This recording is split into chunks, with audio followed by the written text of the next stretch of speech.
Good evening, everyone, and welcome to another episode of Stream Miami. I want to thank you all for tuning in tonight.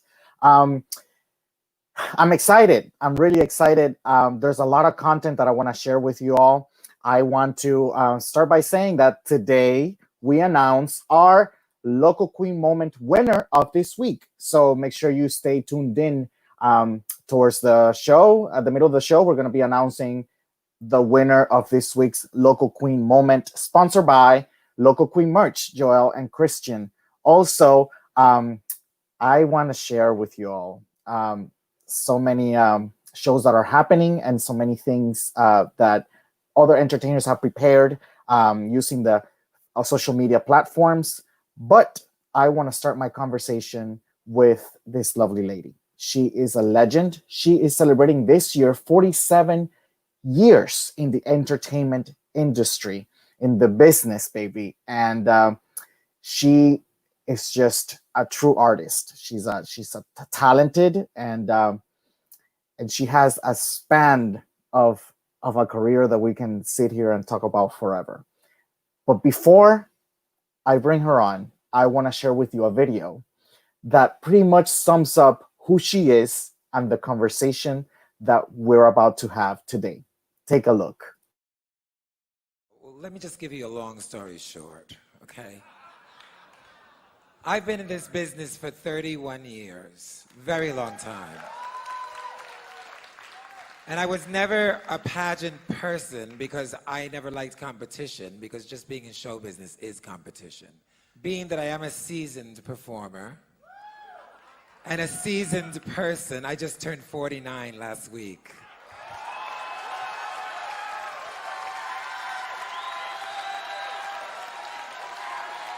I'm not ashamed of it. I feel that I can bring to the title something new, which is wisdom, experience that I've learned and I've acquired. Only you acquire that after 40, believe me. You do. I'm very responsible. I'm very respectful of myself and the people. I'm very personable. I love talking with people. I love meeting people. I love just talking, because I'm from New York, we talk a lot. And I think that I can bring to Continental a new venue and a new inspiration to all the older gals out there, to let them know that life is not over after 40. True.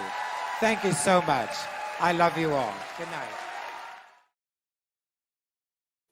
Well, this was almost 16 years ago, and it is clear that life is not over after 40 for this talented and this beauty. Ladies and gentlemen, Barbara Herr. Hi, Barbara. Hi everyone. Good to see you all. Well, not see you, but good to talk to you. How are you doing? I'm doing very well. Today is a muggy day in New York, but I'm doing pretty good. And just in case, let me just warn everyone, if you hear dogs barking or what, the dogs are in the living room.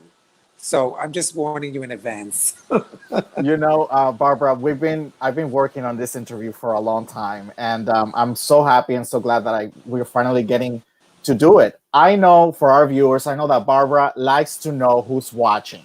So if everybody can just comment and say hello, so I can tell her who's watching and throw out some names out there, that'll be helpful, because she loves to know who's watching. Also, Yes. let me remind you all that she does her shows on Fridays. So because we are going to be talking to Barbara today, and any love offerings that you might have for her, here's her Cash App and her Venmo right on the screen. And you can just show your love and your appreciation for this entertainer through those means. Sunny Delights says hello. I know that Tash Long is watching. Jane Hi, girls. Michael is watching as well. Ricardo Ocasio. There's Scott Holland is here. So there's a few people that are Good. here. Good. Your mom. I'm gonna dive right in because Oh. because I know that there's a lot to talk about, and I know that you talk a lot. Your mom used to say, your mom used to say you should be a lawyer or a politician because you like to talk. Always. She always said that since I was a little kid. Yeah. So you've always been that same way. I've always been very talkative at home when I was a kid, but everywhere else I was very, very shy and very introverted. But at home, yeah, I always had something to say.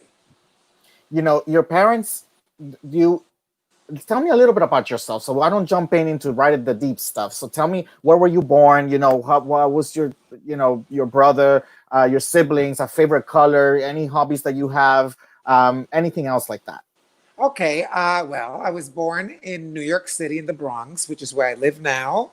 In 1955, you could do the math. Uh, Puerto Rican parents. My father was born in Cuba from Puerto Rican parents. My grandparents went to live there and they had my dad. So my dad grew up here in New York. He came here at the age of 10, and my mom arrived here when she was 17. And they met, they fell in love, they got married. My brother is 1 year old, 13 months older than me. So I grew up with a sibling, close. And we had a very normal life in the Bronx. It was a working class family in a working class neighborhood. At that time in the 60s, it was pretty much Jewish and very, very, very white. Very few Latino families. That came afterwards. Um, so, favorite color? Red. I love red. Any shade of red is great. Hobbies. I'm reading. Reading is my favorite pastime. Reading a good novel, a good book, history. I Those are the things I enjoy. So you lived in New York for most of your childhood, Yeah, and your parents, you guys lived in an apartment. You have a brother, an older brother who's about a year older. yeah, And eventually, your parents started having difficulties in their marriage, and it got complicated when someone moved in to your yeah. household. Eventually, they separated when you were 6 years old. Can you tell me a little bit about that situation? Yes, it was my parents were I don't remember a lot of my dad at home because when he left I was so small. I remember him always in my life, but the memory of him living at home is a little cloudy. But to make a long story short, my parents were young. I think my dad was probably my mother's first boyfriend. And my mother, I found out later on, after I was growing up, my mom was very ahead of her time. She was bisexual. And it was just something that was never spoken about. She certainly never spoke to me about it. And they used to go to this club, Latino club, and there they met a lot of people. And my mom met this woman. Her name was Lavinia, and they became very good friends. Eventually, Lavinia was friends with my mom, my dad. Oh, we're gonna bring her to stay with us because she needed. I think she had a place in Washington Heights, but she needed a place to live. Anyway, the thing was, she came to live with us. I don't remember exactly what the details were, but I remember around that time, the fights started at home between my mom and my dad, like really bad fights. And eventually, my mom stopped sleeping with my dad, and my mom went to sleep in our room. And so I wound up going to the bedroom, and I slept with my dad. My brother slept in the other room. My mom and Lavinia slept in my bed in our bedroom. So I must say, I mean, I don't remember them any sort of intimacy between them, like a kiss or a certain look, the way lovers look at each other. But I do remember my dad leaving. One day he just got fed up and he left. And my mom threw out the bedroom set, which was a double bed, and she replaced it with twin beds. So then Lavinia stayed living with us for about, I think, 4 or 5 years, maybe. And I grew very attached to her because she was a woman, so she was very nurturing as my mom was. But now that I look back on the whole situation, I remember her being very um, I don't know if I hope it's not an offensive word, very butch. So even though she was coiffed and wore makeup and the whole thing, because in those days, in the 60s, women had to present as women. That's just the way it was. But I remember them sharing the home with us together. And actually, it wasn't horrible. My dad would come by. He would see us always. Um, he always brought us donuts in the morning before we went to school. And I remember I used to cry when he left. I felt bad that he wasn't there. It was kind of tough, but I never knew exactly what that situation was. Even after Lavinia left, I remember my mother crying one day. Don't let her leave. Don't let her leave. And she left. What happened there? I don't know. I don't remember them fighting or anything like that. But I do know she left, and my mom was miserable. And it wasn't until I grew up, like in my teens, when actually my dad told me what he knew, because apparently my mom had been involved with a woman in Puerto Rico before she moved to New York when she was in her teens, and gave my grandparents headaches over that. So they sent her to New York, and that's when she met my dad. And that woman followed her here to New York. It was a whole mess. So when all these things I found out afterwards. So when I put two and two together, since I never confronted my mom about it, and I never asked her if it was true or not.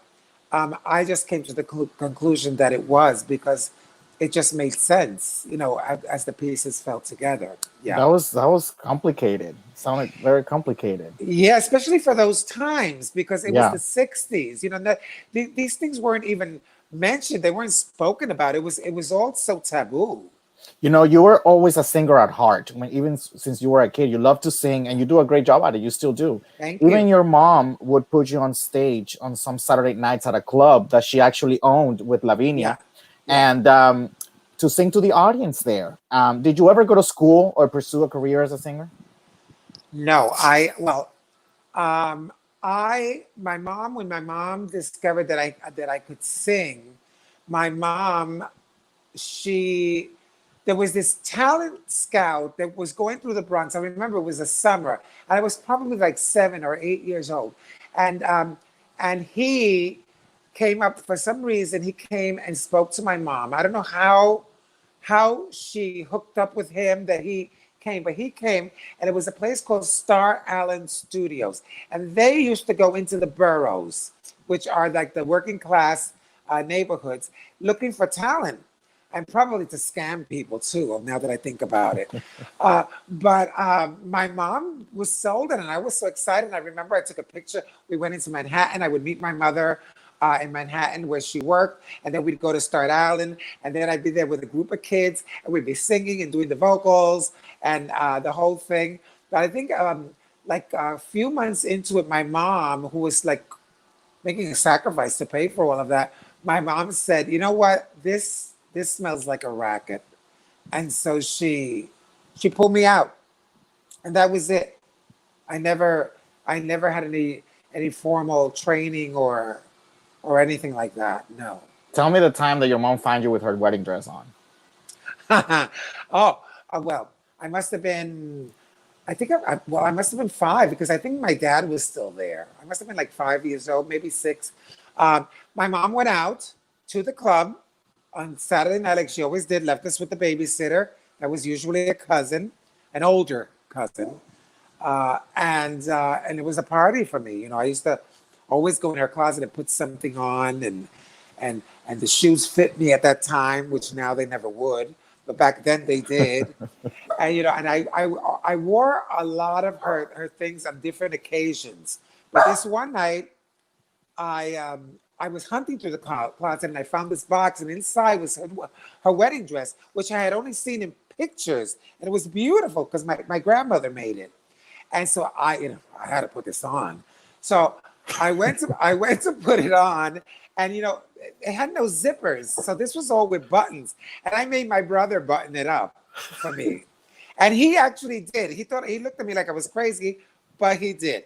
And then I would play like Here Comes the Bride, and I play Fairy Princess and what have you. And I stroll through the long hallway of our apartment, and the babysitter would lift his head from watching TV and look at me like, oh God, this kid is crazy. My brother was horrified. And that's, anyway, like kids do, this particular night, I guess I got tired early. I was a kid, and I fell asleep with my mother's wedding dress on. And, I just slept. I just fell asleep. And my mother must have come home at some hour of the morning, and she was checking on us to make sure we were okay. Moms do that when they come home from an evening out.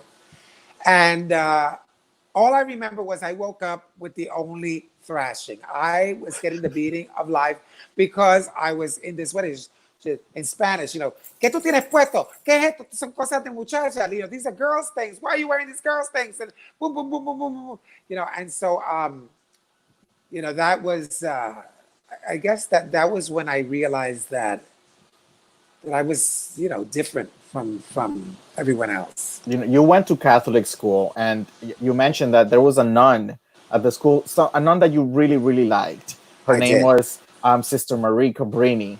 But then you have a very special anecdote about her, and I think it's so funny. So why don't you tell us about that? Yes, Sister Marie Cabrini was my fifth grade teacher. So I was about 10 years old.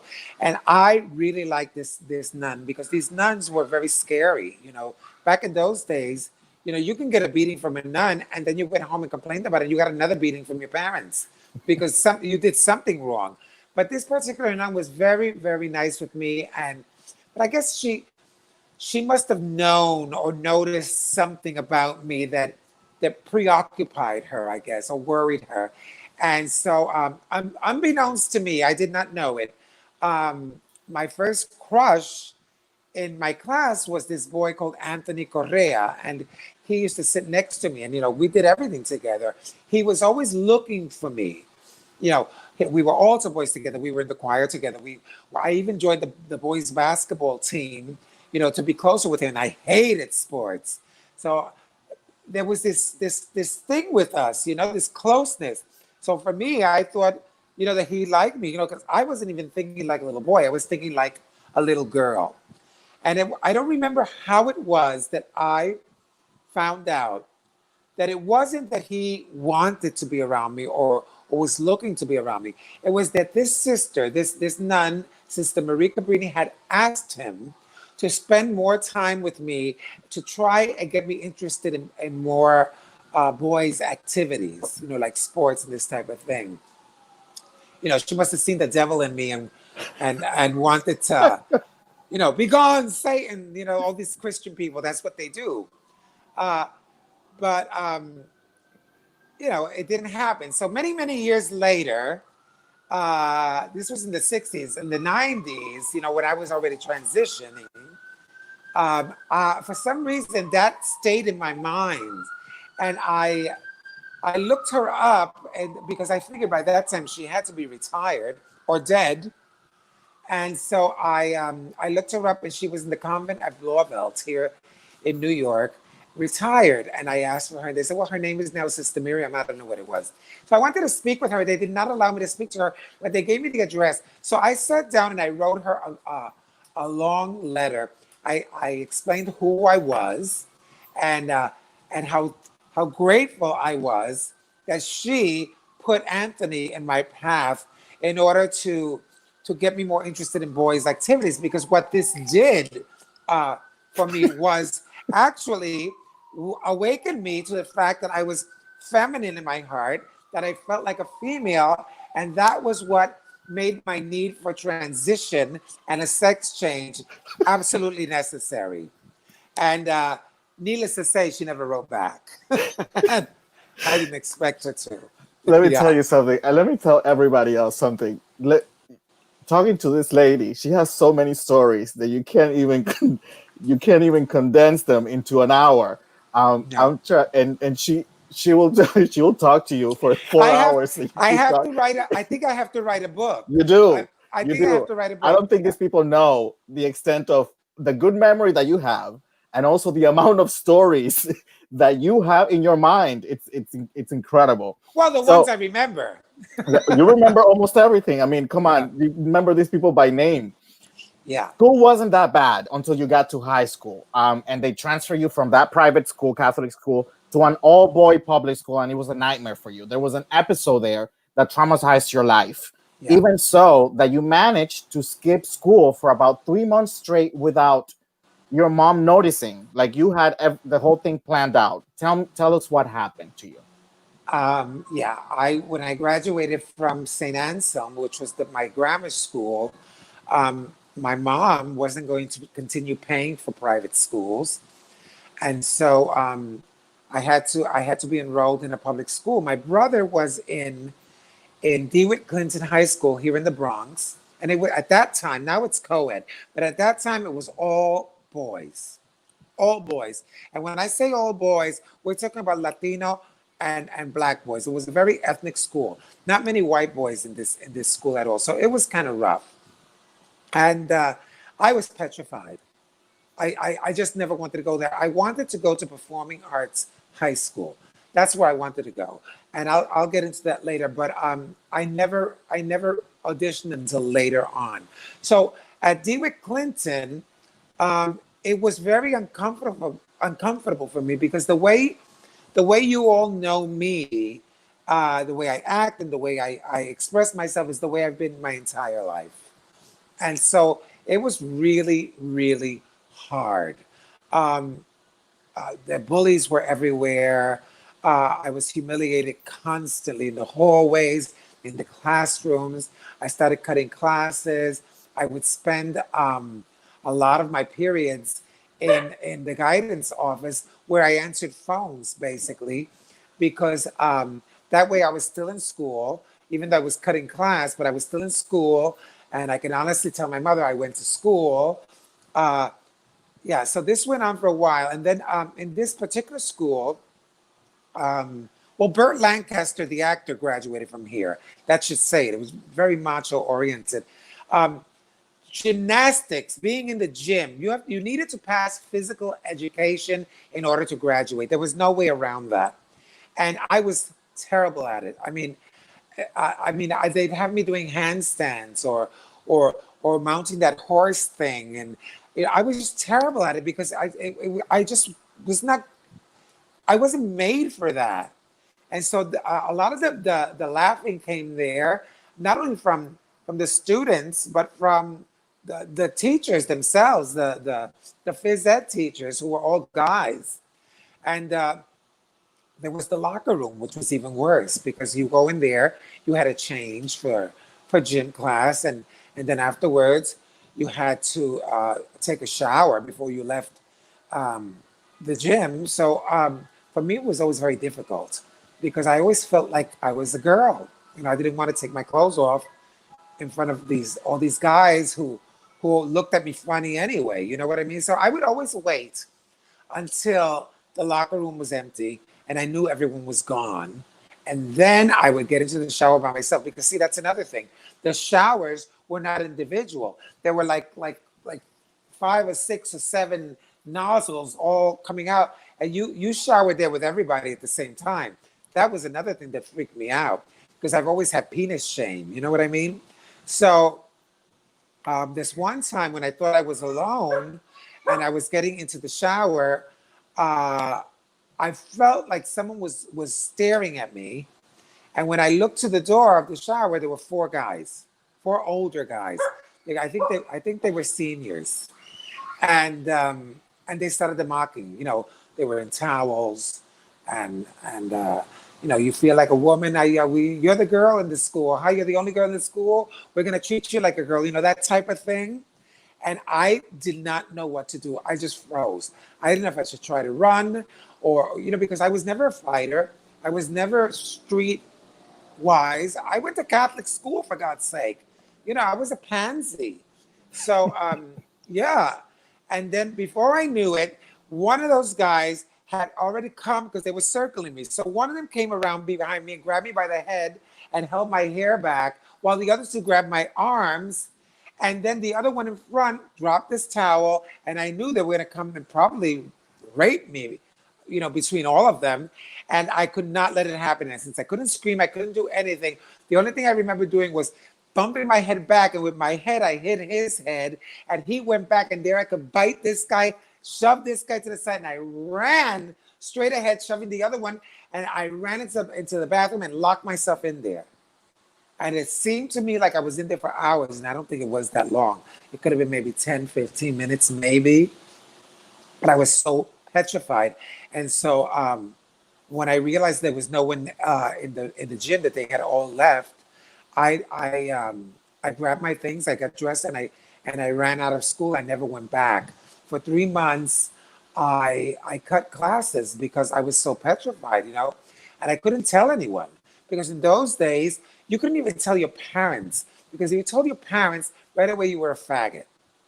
In Spanish, eso son cosas de maricones, So I kept it quiet, and every morning I would get up as if I was going to school with everyone else, my brother, my mom, and I'd leave like I was going to school. And then when I realized it was about 9 o'clock, that no one was going to be in the house, I came back home, and that's where I spent my days for 3 months. Eventually, because of that episode, your mom took you out of that school, Yes, and because my you moved mom, somewhere else. yeah, my mom got a call from the guidance office where I used to cut class and work in, and they were worried because I had not gone in for so long.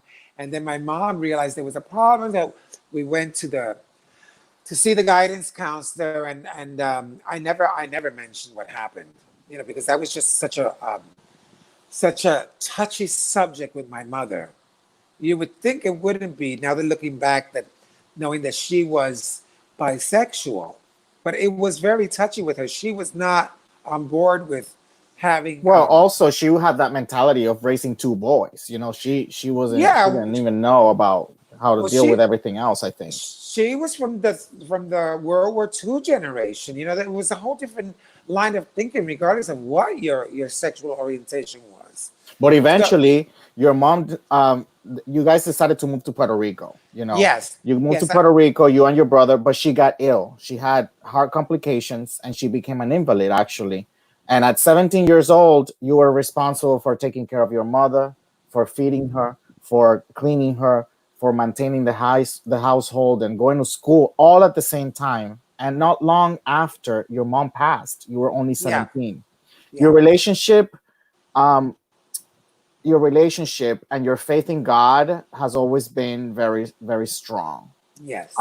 Do you feel that this faith helped you carry the burden through your mother's passing? Oh, without a doubt. I mean, when my mom was ill, she was only ill for like 3 months only. She had a stroke, an aneurysm, actually, is what it was. She was only 40 years old. She was very young. And so, yes, absolutely, my faith got me through it, because I remember when mom got ill, that she could still speak in the hospital. She pulled me over to her. She said, "Please pray for me, because I know God listens to your prayers."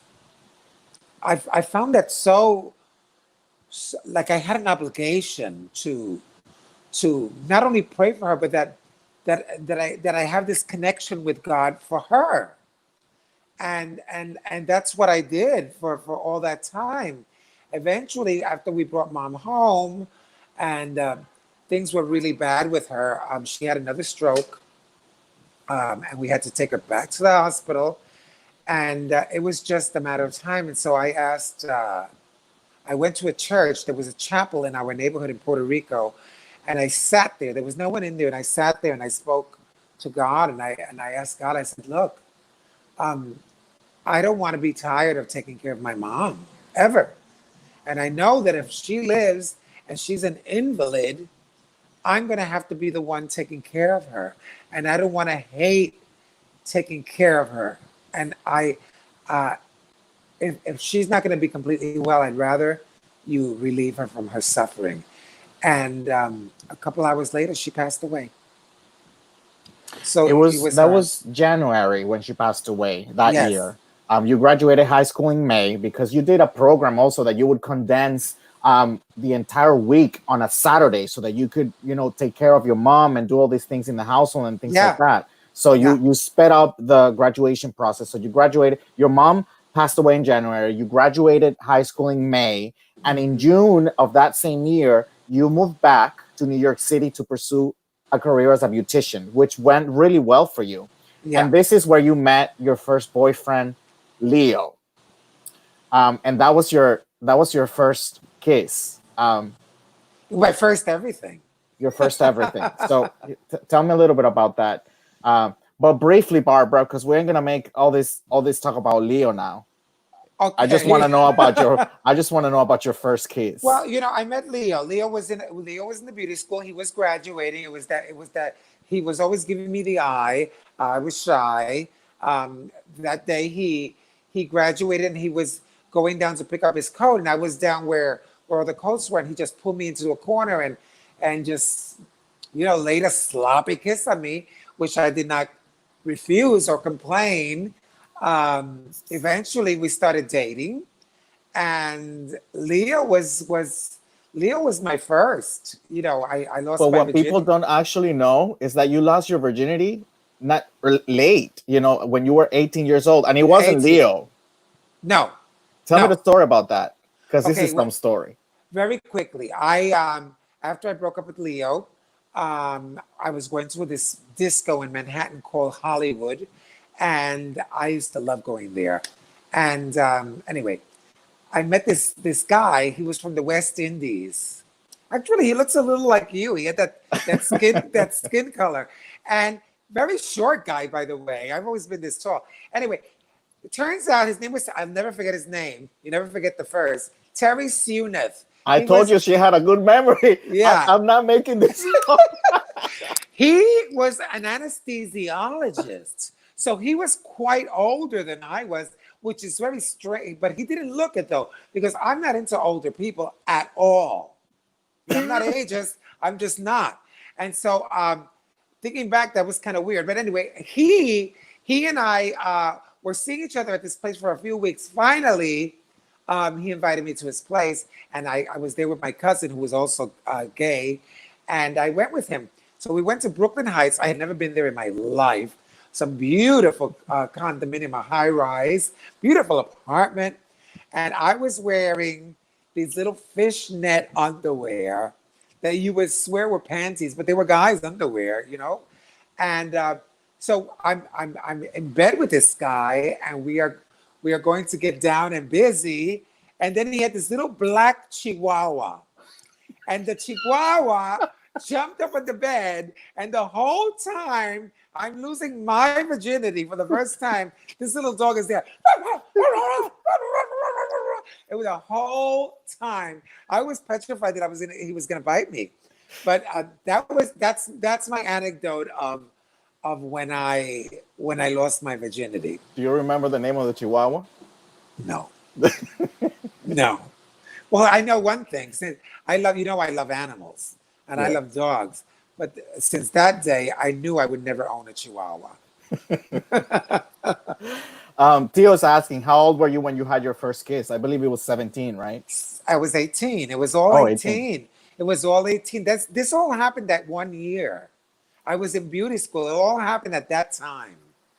And you had just come back from Puerto Rico. I want to move on to the next segment. We're gonna get down into business and some real Right. talk, and especially about the beginning of your drag career, your transition, and all of that.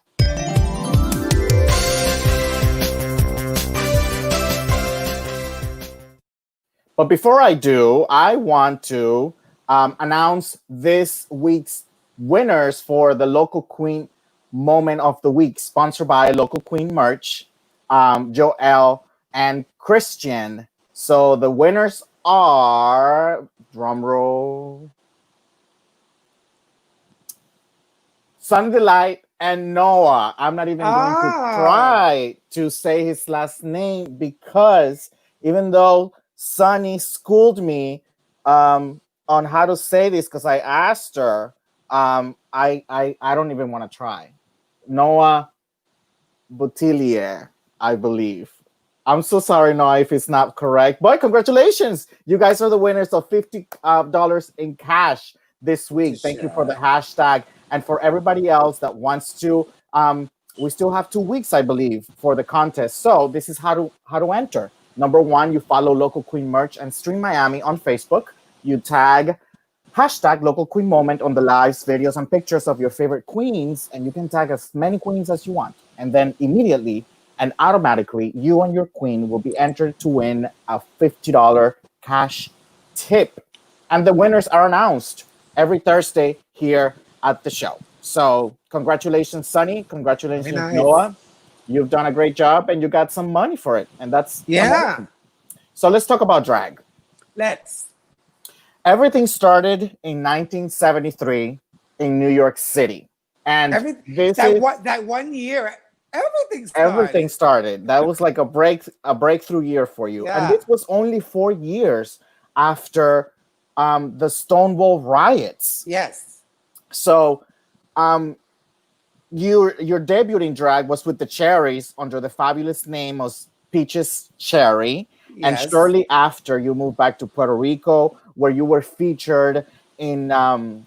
were featured in nightclubs, famous nightclubs such as Bachelors, where you were for 16 years, and Stars, where you worked for 20 years. You were a prominent artist in Puerto Rico, Yes. the hot ticket in town, and you were featured in theater, TV shows, editorial print material, and you even toured many islands of the Caribbean doing your shows. Yes. I want to ask you, with all your success in Puerto Rico, why did you decide to move back to New York City?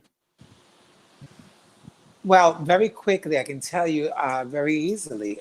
When it was 1989, and it was the height of the AIDS epidemic.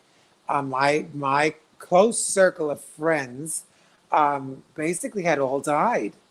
I maybe had one, maybe two left of my close circle, and so that had a big influence on my decision, and also because I wanted to transition. And in Puerto Rico, it was even uh, never even an option because of the way they treated trans women in Puerto Rico. And I would never have been able to work because the gay bars were not going to allow me even to come in and visit and have a drink if that were the case, because that's the way it was with trans persons. So that had a lot to do with it also, and the fact that like you just announced, I had run the gamut. I had done um, I had done television and theater and cabaret and discos, and I had toured Santo Domingo. I was there for almost 3 years And also, working. and many other islands that you went to. Yes, all of them except Jamaica. I never went to Jamaica, thank God. But everywhere else I went. No, I was always scared of Jamaica because they were so homophobic. Um, and so, yeah, I think for me, from my understanding, I had already done it, and I needed something different in my life, and that's what's happened every time in my life when I need to regroup or I need to reinvent. I leave wherever the hell I am.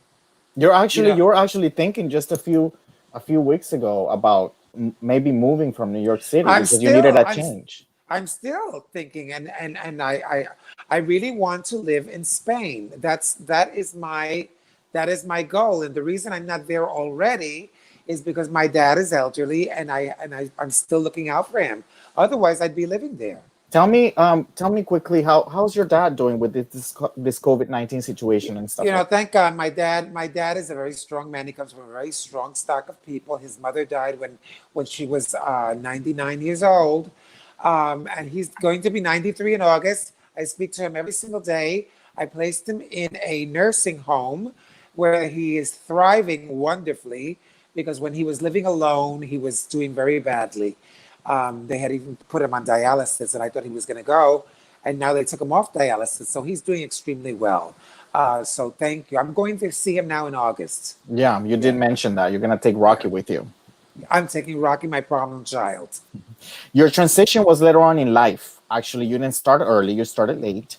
You started Late. when you were 35 years old. Yeah. What were some of the challenges that you faced with your transition at such a later age? Well, I don't think there were challenges. I think what I needed to conquer was my fear of going out in public um, uh, as a female because I never felt that I looked good enough. I never felt attractive. I never felt pretty. There were a lot of self-esteem issues that were difficult for me to deal with. And then when I started doing the hormones here in New York, you know, Queens can be really shady. So I didn't have a whole lot of support. I could count maybe on one hand the girls that were really supportive of me, and weren't like behind my back, talking behind my back, because it was a very difficult. I think it still is. It was a very difficult scene to transition in New York, especially when you're coming from Puerto Rico, when you're known. Well, I came here with a name, and people knew who I was, and then they knew I was this what they call a butch queen, and so that was the only difficulty, was getting over the hurdle and getting some sort of self-confidence and courage to actually, you know, put on the clothes, because for months I was doing the hormones and I would dress up and doll up at night and go out for work, which I was working at a bar at that time, but I would not go out during the day. I was petrified. How did you choose the name? How did you decide on the name Barbara? Barbara Oh, Herr. well, that's pretty easy. Two reasons. My name was Bobby, which I could have kept, because Bobby can be, depending on the spelling, it could be a man or a woman. Uh, but my fixation was with Barbara Streisand, and that's where I got Barbara. It was a B. It was a Barbara. I thought it was a strong name. I thought it was very good for me. I toyed with a few. I was almost Raquel. I toyed with Raquel and I toyed with Maya, and that was before I even met Maya Douglas. There were a couple names I was throwing around. Oh, Anna was another one, but I settled for Barbara. I thought it was a strong name, a big name for a big woman. What about the Her?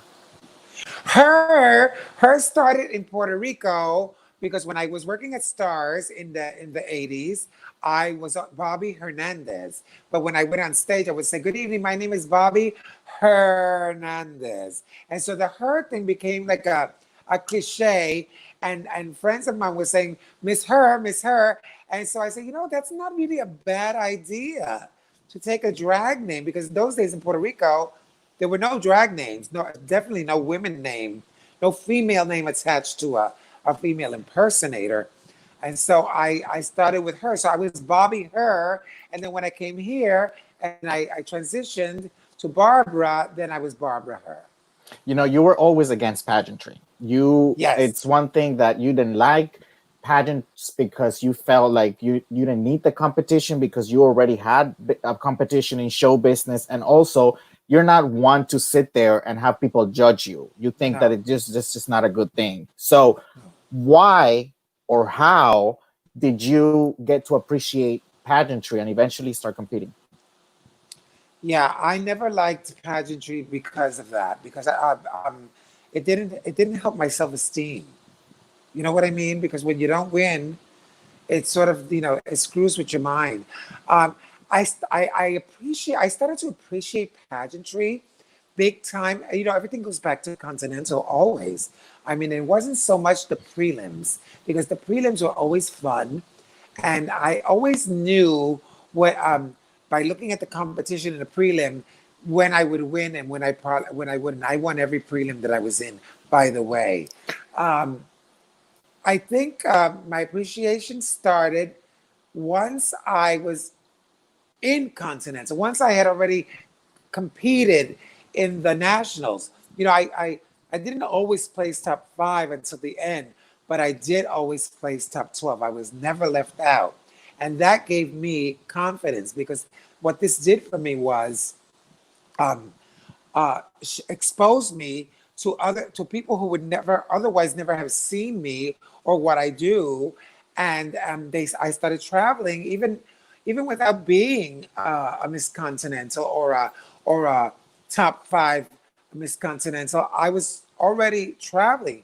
Carmela was the first one to bring me to Orlando, and that continued with a whole slew of other people until eventually, well, I I have saw. something. I have a clip that I want to play for you so that you can listen to it. Go ahead. About a special person. All right.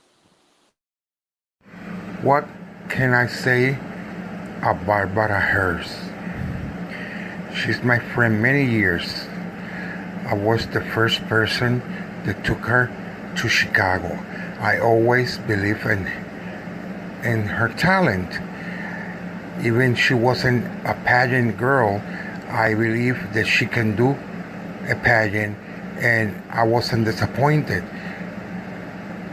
As soon she went with me the first year, she placed top 12.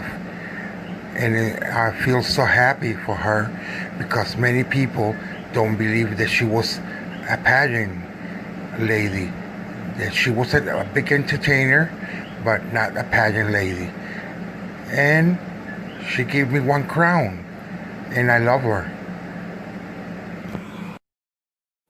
So Barbara. I'm sorry, my mic was muted, so I wasn't able to listen Oh to yeah, no. to what he said. Uh, Why? But I'll I send it don't to you. I don't know. I don't know I'll what the send hell it to happened. you. Yeah, But tell me, who is Jose Abraham to you? Jose is Jose is Jose's family. I mean, I've only had three promoters in my history with Continental, and the first one was Jose. Then the following year, I was Samantha Perez from Florida, and then back to Jose, and then it was 2002. It was Manny Perry for DC Continental. So Jose, Jose. What can I say about Jose? Jose is a spiritual advisor for me. Jose is like a brother to me. Jose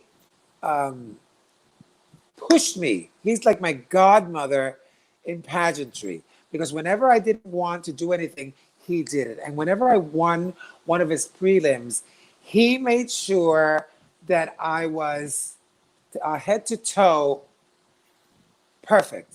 Like he made sure I went to Gustavo for my gowns, and he would go out shopping and say, listen, I bought this for you. Listen, I bought this for you. Try this on. Try that on.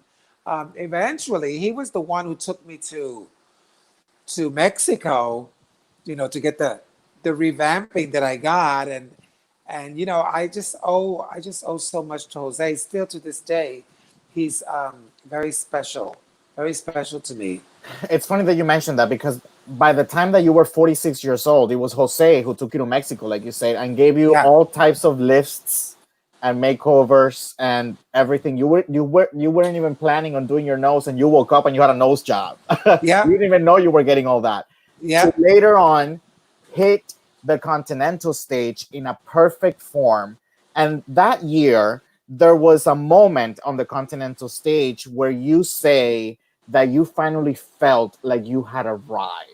I had Tell me arrived. about that moment. Well, again, it had a lot to do with self-esteem issues because all those years competing before that, and okay, it was good. I always placed top 12, which is very rewarding. But you always strive for more. And here comes Jose again. The thing about Jose, the faith that he always placed in me, that he knew I could do it. Like he never understood what my talents were because they were always in English. Because if it was up to him, I'd be doing stuff in Spanish because he's very Latino. But but he trusted me, and I said, trust me. What I'm going to do is going to be good. Trust me. I have a good eye for what I'm doing, and he did trust me. So here we go with Jose again intervening. I had just come back from Mexico. I had been pulled and stretched and lifted and whatever you could think of. And that year, I placed top five. Not only top five, I placed first alternate to Yoshiko Shiro. So imagine, I mean, I was beyond the moon. The fact that I actually could be a top five, a true contender for this. Because for a long time I was frustrated, and I just never thought I would ever, why am I doing this? Why do people keep bringing me? Why do I keep going back to prelims when I'm never going to win this thing? That And was the infamous year that Flame Monroe competed, yes, and she took out the cape and the red, and the place beat the walls yes, and everything. They went up. But that year that you got first runner up, you were a little disappointed because you felt like you should have won the pageant. yes. Why do you think you did not win? Well, look, first and foremost, I celebrate Yoshiko, um, who was also very deserving winner. She won fair and square, and I don't want people to think that I'm not happy about Yoshiko winning. That's not at all. This has nothing to do with Yoshiko. I think for me, it was what helped Yoshiko was that when Flame was not called, you know how they call the top five and Continental, then usually the first one they call remains on stage while they usher the other ones out so you don't listen to the question. Because right away they're going to ask you the question. And I think what really helped Yoshiko win was the fact that people were so upset and disappointed that Flame was not in the top five because Flame had done such an amazing job that year. Um, and they were booing and all this ruckus and this noise and everything. And Yoshiko stood there. Now we've all seen Yoshiko. She's a tiny little thing, dainty, and she just stood there, so fragile, and she didn't say anything. She just waited until they calmed down, and finally she said, "I know, I know, I know. I love Flame too." And then she proceeded to give her answer, which I believe it was about voting. I'm not sure. Anyway, so that helped her because she was there for a while, and people people just felt for her. You know what I mean? I think by far my answer to the question was the best out of all of them. But I think what helped Yoshiko win and push her over that edge was the fact that she had to stand there basically when the people wanted to see Flame there. That's basically what it was. Yeah. After competing 6 years in the regular division of Continental, you decided to go for elite. Why did you make that decision? Well, because Elite had opened, I think, a year before, or they were going to do the first one, and I had gone back to Continental, and Erica Andrews won that year, and I placed, I think it was second alternate to her, maybe third. I don't remember very well, one of those, and which, by the way, she thought I was going to win that year. See the way it is? I never did, but she did. Uh, so that was when I realized this is God. I'm 49 years old. How long am I going to keep coming here, hoping that I'm going to win this thing? When there's so many other young girls that are going to keep coming every year, and they're going to, they've got the energy, they've got the whatever, and the youth, and so I long and hard that evening actually that when the pageant was over, I went over to, I had decided it, and I went over to Jim Flint, and I said to him, Jim, because Jim didn't have many contestants for Elite, and it was going to be that very year. I said, Jim, I'm coming back for Elite. And he was so happy. See, because the problem with Elite was that there are so many of us that were the age for Elite, but half of them don't want to admit it. So it was difficult for him to get contestants. I think the first year we had like maybe seven. So it was hard. But and then again, the first year I didn't win either. Nikki Adams won, rightfully so. And then I picked it up on the following year. I want to play something for you so that you can watch. Make sure your mic is not muted, Barbara. I don't know how to wait, give me a second. Maybe I can do this before I don't want to take up too much of your time. But the whole thing it's like Not my time. I mean, it's your interview. it says senior moments. I don't know where you do this all. Oh, so it says here, doesn't look like it's muted. It looks like it's I don't know. Look, I'm 64 years old. So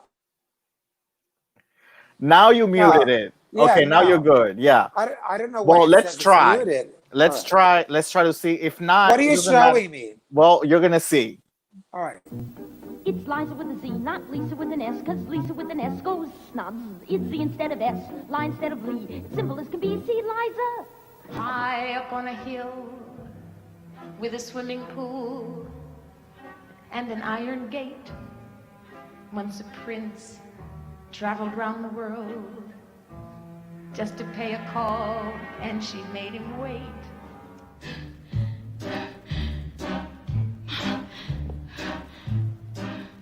Mama's got to stop. Mama's gotta move.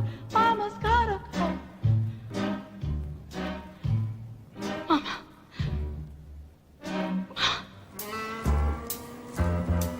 And then Amos came along. Safe, sweet Amos, who never says no. No words can tell the stories my eyes tell. Watch me when I frown. You can't write that down. You know I'm right.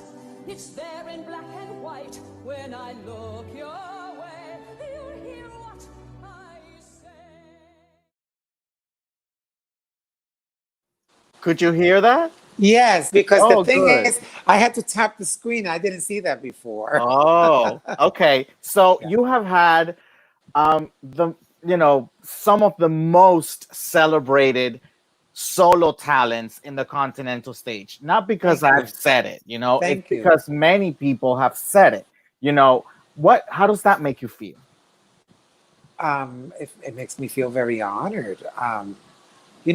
The thing with me is, and this goes back to even when I started, I I've always preferred to be a solo act. I first of all, I was never a dancer. I mean, I have rhythm, but I was never a dancer. So it's not like I wanted to have dancers around me and look like a fool, which I did on many occasions, and I never felt comfortable. Um, and second of all, I work well with an ensemble, but I think I shine better when I work alone. Because when I work alone, as a Virgo, I control this shit. You know what I mean? I control it. And I'm a Virgo. I have to be in total control. So I think that's why I prefer it. I want to read to you a letter from Samantha Perez because she Yes. was not able to give you a message, She's having speaking a wise, hard because she's time. having a hard time. Yeah. She is currently sick. So, Samantha, I know Samantha was watching, I believe she's still watching. We send you our love and prayers and healing Absolutely. power to you. And I promise you, Mama Goose, that everything will be okay. I promise. So she says, what can I say about Barbara Herr besides loving her and admiring her spirit and immense talent? Seeing her compete at the Miss Continental pageant was such a treat. I knew right there and then that she had what it took to be continental. Her talent was never a question for me. She always delivered. One of the very best lip sync performers in this country, without a doubt. And she sings and acts. Her live shows are so good, and you should be seen and supported. She came down to compete at my Miss Florida Continental pageant and won the judges and audience approval immediately and took the crown home and represented us beautifully at nationals. You I'm know, sorry. Someone is knocking on my door, and the. All right, just leave the she's package, a please. character. Yes. She, Okay. you, Sorry. you're definitely in New York.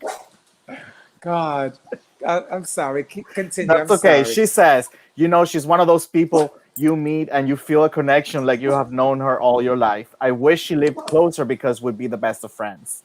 I Yeah, love how she expresses her views and it's outspoken and she feels the need. And I like that in a person. So glad that she's doing this interview because you will all see and hear what an amazing person she is. Thank you, Raul, for doing this interview and being such a positive influence in our community. I love you both. that is so sweet. That is so sweet. I love Samantha. Samantha was my second promoter, but before before her being my promoter, I had met Samantha many years before at Escuelita here in New York with Kateria and Jeanette Valentino and all of them. And so I was familiar with her. So I knew her.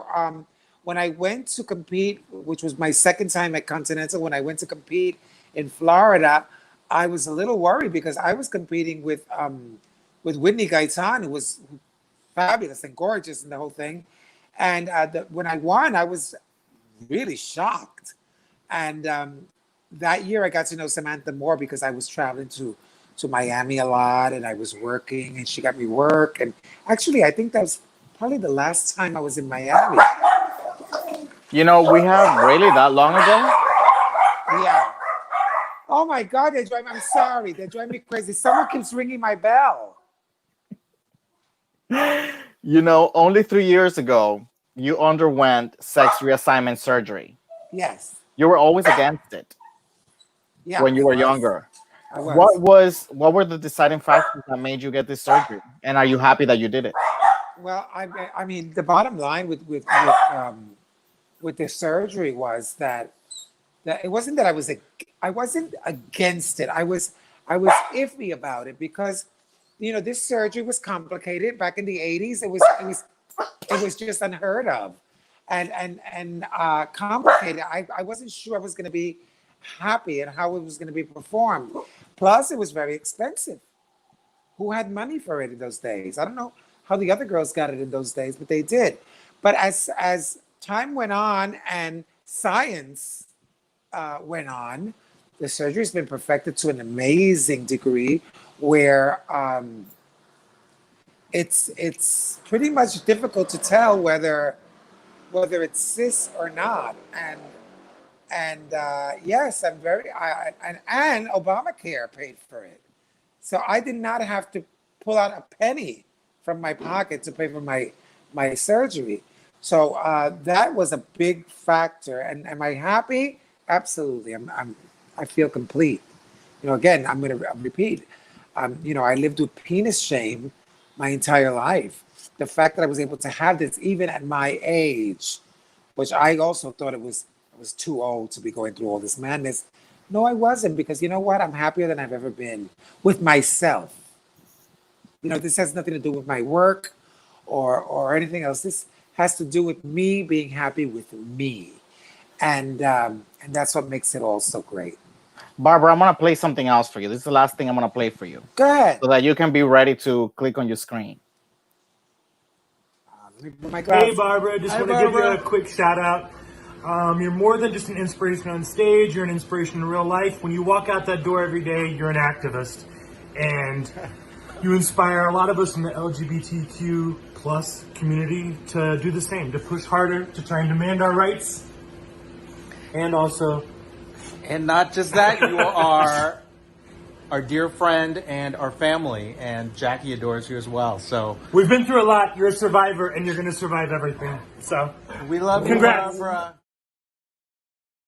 You see, I love Rob that. and Nate have the same situation you have going on with your dogs too. Yeah, but Jackie's not as impertinent as mine. Right now, Rocky is on my lap because they're blowing firecrackers outside. He gets very nervous. Oh yes. Yeah. Rob and Nate are, well, like Nate said, we're a family. I mean, they have been in my life for like about 7 years now, maybe 8, and we've grown to be family. I lived with them for a couple months actually when I was coming back and forth from Puerto Rico after I went down there to take care of my dad for a year, almost a year and a half. Um, and I would stay with them while I was looking for an apartment. So we even got closer, and that's when me and Jackie got really close. But they also So co-produce with you the show, your they cabaret show. I'm Still Her. they co-produce I'm Still Her. They Nate still produces my YouTube channel. Um, Rob co-wrote I'm Still Her with me as well, and he helped me also with transmission. They do so many wonderful things for me. I mean, they're just so they gave me the best Christmas present I've ever received. Christmas birthday present I've ever received in my life in I think it was 2015, 2016, tickets to see Barbara Streisand, which was one of my bucket list things. So, yeah, I mean, I adore those Just guys. for our viewers to know, Barbara has a cabaret show that is called "I'm Still Her," which is Yeah. fantastic. She acts and she sings the whole way through, and also another show that that has been produced but not released, and it's called Transmission. And because of the COVID-19, it has been put on halt. But For Puerto for Rico. Puerto Rico, But yes. it has been seen here in New York. Right. Yeah. But the tour, you're expected to tour, Yes, around the yes, country, and Puerto Rico and some of the islands. So that has been put on hold for now because yes. of the situation of COVID-19. But these are some things that everybody needs to be watching out for: the release Yeah. of Transmission, if you haven't seen I'm Still Her, it's fantastic. I was fortunate enough to get a copy of Transmission, and it hasn't been released anywhere else but New York No. City. So, and it's not on social media either. So, and I enjoyed it so much last night. It's really a must see. Well, because it's a play, and so I won't be releasing it on video and Right. ever. But yeah, it's a Transmission is a great story that I felt I needed to tell. It's about my journey towards sex reassignment surgery, and it's very graphic and very powerful, I think. And I got really great reviews. We presented it off Broadway here in New York, and I hope to continue taking it on the road. I have two more questions for you because we've Sure. reached the end of our show, Go ahead. and I just want to ask you. You're very vocal with your activism and about your views. You don't try to protect the brand of Barbara Her or anything like that. You say what it is. You say what is right. You say what's on your mind, and you have no filter. I want you to use this platform right now and tell us what is your message for everyone who's watching today. I have two messages. First of all, um, it's very necessary to vote. Um, I don't know anyone in my community who could support the current administration that is in the White House now, that is in government. I think it's necessary, regardless of whether you are a Sanders supporter or Warren or whoever your candidate may have been and did not receive the nomination, we need to stand behind Joe Biden in order to save our democracy. Because if you've looked at it, right now, we are in danger, especially our community. The trans community right now is losing all the health and medical benefits that Obamacare provides because Trump decided to veto it. So he's rolling back things. So it's necessary for us to get out and vote. Trust me, Biden's only going to be president for 4 years. There'll be someone else to take over. We need new blood in politics. We need new blood. But right now, Biden is what we have, and we need to trust him. So I hope we all get to the polls and we all do the right thing. There's no choice here of, of sitting it out or because the polls say he's ahead that he's going to win anyway. No, we all need to vote because there are other foreign governments involved in our elections. We need to get out and do it ourselves. We need to support. We need to unify. Otherwise, we're just as bad as the Republican Party. What about COVID-19? COVID-19 is a serious thing. I mean, I live in New York. This was the epicenter up until the other day. We need to take it seriously.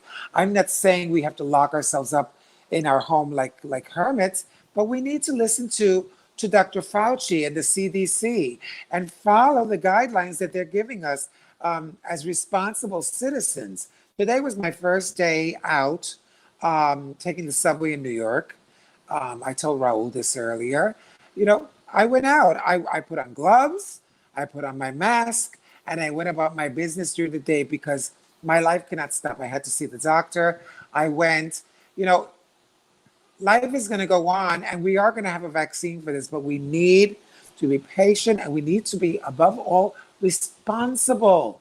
Stay home if you don't need to go out. Just stay home. And when you are out, wear a mask. It's so necessary. Do it for yourself. Do if you're not for anyone else, do it for yourself.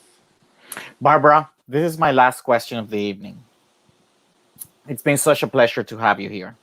Thank you. Um, I want to make sure that people also know about this lovely lady, Sunny Delight.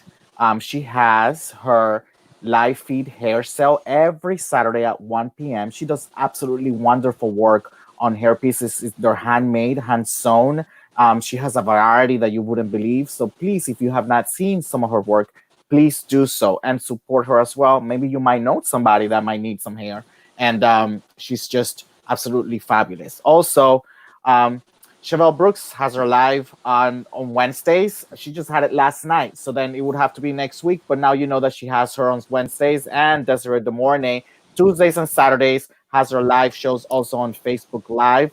Tashalon is going on right now, so after this live, we're going to go and see Tashalon back to drag. She's giving you all kinds of hair pulling, beating on the wall, crying, hysterical drag tonight. That's what she's giving us tonight. And I have a special announcement for this Sunday. Sunday Delight, the current Miss Duval, is having an evening with Duval Dynasty this Sunday at 8 p.m. Eastern Time on her Facebook page. So it's a wonderful show that they have prepared, the Duval family, the reigning court, and some others. So please make sure that you tune for that. And for my last question to you, Barbara, in 50 Yes. years from now, when you're no longer here, how would you like us to remember you by? How do you know I'm not going to be here? In 50 years, you'll be 100 or something, and I hope you still are. I might I be hope here. you still are. You'll have twice as many as the stories that you do, and it'll be hilarious just to read that book. Listen, it will be me and Cher and the Roaches, right? No, look. How would I want people to remember me? Is that what you asked me? Yes. How would you like us to remember you by? It's very basic. I just want people to remember me as a kind and good, compassionate human being. Nothing to do with my entertainment, nothing to do with my work. Just the fact that she was humble, she was compassionate, she was kind, and she cared about humanity. That's it. And I think we all do. We all think of that about you already. Thank you. But besides that, you are an amazing entertainer. You are an inspiration to not only one, but two, three generations of Thank you. entertainers. We have seen your work. Many people are not even longer here that still looked up to you. And Yeah. and I really, we met many years ago in a different kind of Yes. situation, Yes. and Yes. I'm very grateful to be your friend and Absolutely. to be able to share this type of moments with you. So I really thank you for doing this with me tonight. I thank you for having me and for thinking of me for this. I thank everyone who tuned in this evening. Thank you so much. And thank you for your support always and your love. Trust me, I feel it. And you can also catch me on Saturday nights at 8 p.m. on Facebook Yes, Live. yes. Oh, it's Yeah. Saturdays. You're not doing Fridays anymore. No, I do Saturdays. It's Oh, you Saturday do Saturdays. nights. Yeah. Saturdays at what Yeah. time? 8 p.m. Facebook Live. It's called Stress Relief. Yeah, stress relief with Barbara Herr at 8 p.m. She does a Yeah. wonderful show, and she takes what is that called? Requests. Requests. Yeah, you I take take requests. requests if I know the song. Yeah, I take requests. Sometimes I sing live. Sometimes I lip sync. It depends on what I'm feeling at that moment. Sometimes I do both. Yeah. It's wonderful. Thank you so much, Barbara. And I Thank hope you that all. be well on your travels to Puerto Rico in August. We're gonna be talking, and I'll be keeping up with you and checking in on you throughout this time. Please do. Y para mis amigos latinos, muchas gracias. La próxima vez lo hacemos en español. Absolutely, we will. So I long. love you very Thank you, sir. much. Love you, darlings. Thank you all. Bye Bye bye. bye. Thank you so much. This was just amazing. We went over a little bit of time, and I knew that was gonna happen because she's a New Yorker and she's Barbara Herr. She's got many stories to tell, and of course, we all will listen to every single one of them. I mean, there was so much more that I wanted to share about Barbara tonight, but we just don't have the time. But I promise that we'll do a part two because I just absolutely love this lady. And there is a lot to talk about and a lot to learn about Barbara Herr. I want to please commend you to watch everybody else's lives, all the ladies that I announced, and all the others that I haven't announced here. I need to make a list to be able to promote everybody properly. But please support these entertainers. This platform was made for that, to highlight and elevate their character, and to do something nice, some kind of homage to entertainers who have paved the way for so many throughout the generations. Next week, I am not definite, but I'm working on Kana Jacobs, Nicole Love Dupree, Erica Norrell, Christopher Iman. So I will be deciding this weekend who it's going to be on next week. But please be on the lookout for my flyer. I usually release it on Sundays. I appreciate you. I thank you all for tuning in tonight. And this is a different kind of talk. Stream Miami. Good night.